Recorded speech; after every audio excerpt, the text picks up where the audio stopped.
வணக்கம் மக்களே, நான் உங்க தினேஷ். இன்னைக்கு நம்ம எதை பத்தி பார்க்க போறோம்னு பாத்தீங்கன்னா, இவங்களுக்கு என்னதான் ஆச்சு அப்படின்ற மாதிரி இங்கிலாந்து டீமுக்கு என்னதான் ஆச்சு.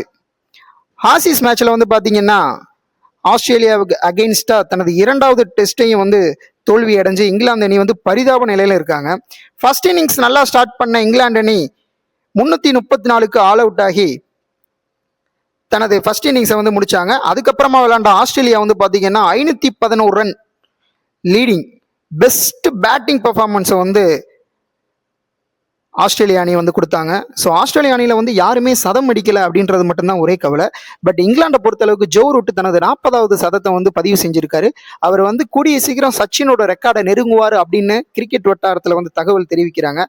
அடுத்தபடியாக இரண்டாவது இன்னிங்ஸை ஸ்டார்ட் பண்ண இங்கிலாந்து அணி பார்த்தீங்கன்னா 241 ரன்ல ஆல் அவுட் ஆகி 69 ரன் லீடிங்ல மேட்சை முடிச்சாங்க.